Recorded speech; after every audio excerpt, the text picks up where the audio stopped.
Bonjour à toutes et à tous et je vous souhaite la bienvenue sur cette vidéo. Alors aujourd'hui on va faire un nouveau format car j'ai terminé ma série de vidéos sur les stratégies. On va attaquer du plus concret, du plus court, du plus précis et du plus efficace. J'espère que vous êtes prêts. Le sujet du jour va donc être 10 stratégies Instagram pour un marketing plus créatif. Et d'ailleurs à ce sujet, je vous réserve une petite surprise à la fin de la vidéo comme d'habitude. Donc restez bien avec moi. Récemment, j'ai fait une campagne de démarchage sur Instagram dans laquelle je proposais aux gens une analyse gratuite de leur compte pour leur permettre de mettre en évidence les points négatifs et les points positifs avec derrière les pistes d'amélioration à mettre en place. Et j'ai été victime de mon succès parce que je me suis rendu compte que énormément de personnes avaient besoin de l'avis d'un expert sur ce sujet et surtout énormément de personnes ne faisaient pas les choses correctement. Et quand je dis les choses correctement, je parle des choses très simples et basiques comme avoir un profil visuel bien renseigné ou autre par exemple. Et donc, le plus simple selon moi pour vous expliquer tout ça, eh bien c'était tout simplement de vous faire une vidéo YouTube. Donc on va voir tout de suite ensemble les 10 stratégies Instagram pour un marketing plus créatif. C'est parti! Tout d'abord, petit 1, choisissez une stratégie pour vos messages, c'est-à-dire choisissez un plan de communication, un type de publication précis, mettez en place un thème, si vous avez un thème à mettre en place, etc., pour faire en sorte que les messages que vous allez communiquer sont bien en rapport et en raccord avec les cibles que vous voulez atteindre. Deuxièmement, votre bio Instagram. Donc ça peut paraître évident, mais c'est vraiment un point qu'il ne faut pas négliger. Ne mettez pas une bio simple que vous mettez un peu partout sur vos réseaux sociaux. Privilégiez ici une bio qui sera concise, précise, efficace et surtout percutante, qui va inciter les gens à vouloir en savoir plus sur vous, à rester sur votre profil, à cliquer sur votre URL par exemple, à aller voir vos publications, etc., etc. Troisième point, votre site internet. Donc, faites en sorte que celui-ci déjà soit efficace, qu'il est pleinement fonctionnel et qu'il soit visuel. Tout simplement parce que les gens utilisent aujourd'hui de plus en plus le mobile pour se connecter sur des sites internet que l'ordinateur. Donc, faites attention que celui-ci soit responsive parce qu'évidemment, dans votre bio Instagram, vous allez renseigner l'URL de votre site internet.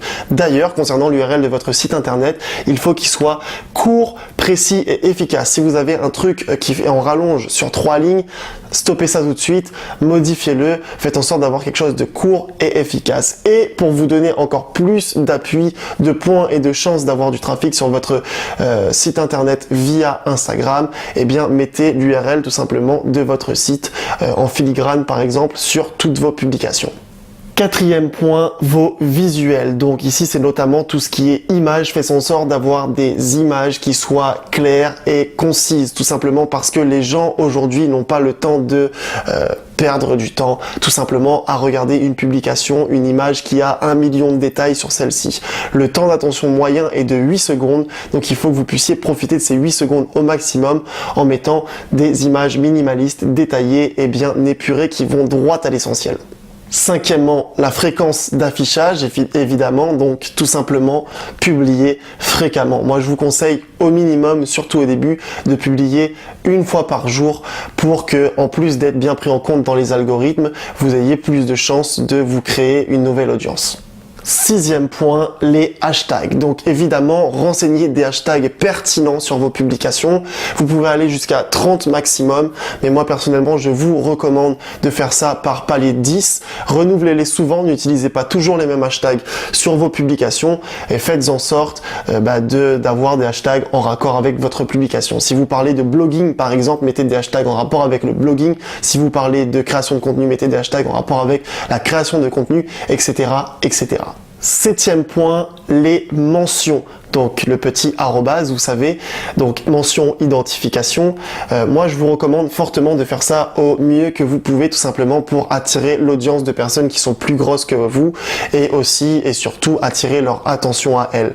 Donc lorsque vous traitez des sujets, n'hésitez pas à citer quelqu'un que vous suivez, qui est un gros compte par exemple, en exemple, et à ce moment-là, comme vous le citez, vous pouvez le marquer dans votre publication. Évidemment, ne vous amusez pas sur chacune de vos publications à identifier toutes les personnes les plus actives sur votre niche, parce que si votre identification n'est pas justifiée, à terme vous pourriez avoir des problèmes de signalement par exemple, donc n'allez pas non plus dans l'excès.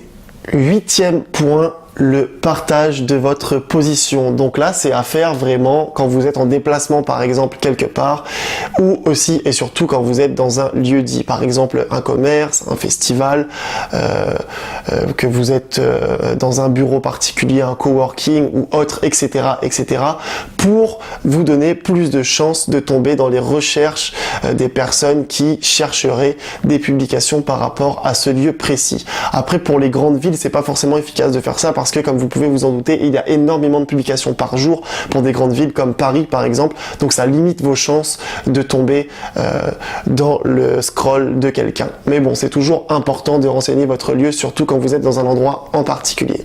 9e point, les visuels de qualité. Donc c'est très important. Faites en sorte de toujours avoir des images de qualité. Si vous n'avez pas le matériel pour en faire vous-même, eh bien utilisez des banques d'images comme Pixabay, Unsplash, Pexel, etc. qui vont vous permettre d'avoir des images libres de droit. Je précise bien libres de droit si vous ne voulez pas avoir de problème de qualité.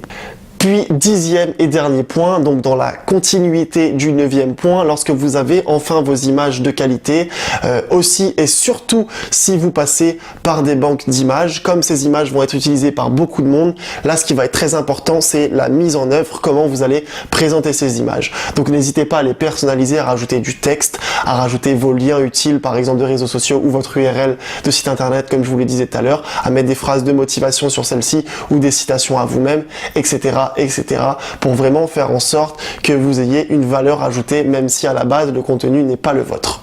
Donc effectivement, avoir une bonne visibilité sur Instagram et une bonne stratégie, ça n'a pas l'air évident comme ça au premier abord, surtout quand on n'y connaît pas grand chose, mais je vous garantis qu'avec ces 10 astuces marketing qu'on vient de voir ensemble, vous allez pouvoir grandement améliorer votre présence sur la plateforme et aussi et surtout comprendre les bases très facilement.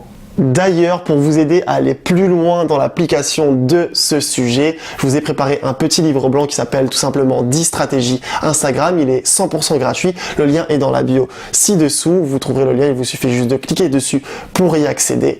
Donc, à savoir que ce petit livre blanc va vous permettre tout simplement de les mettre en œuvre étape par étape parce que je vous détaille le tout à l'écrit et avec des images à l'appui aussi, évidemment, pour que vous compreniez plus facilement. Donc, si vous en avez besoin, je vous invite fortement à le télécharger. Enfin, si vous avez aimé cette vidéo, eh bien mettez-moi un pouce bleu, ça me fera grandement plaisir. Venez me donner vos ressentis ou me poser vos questions en commentaire, je me ferai un plaisir de vous y répondre. Partagez cette vidéo avec quelqu'un qui aurait besoin de connaître ces 10 astuces marketing pour Instagram et soyez sûr de vous abonner, surtout pour ne pas manquer mes prochaines vidéos. Moi je vous dis à la semaine prochaine, ciao!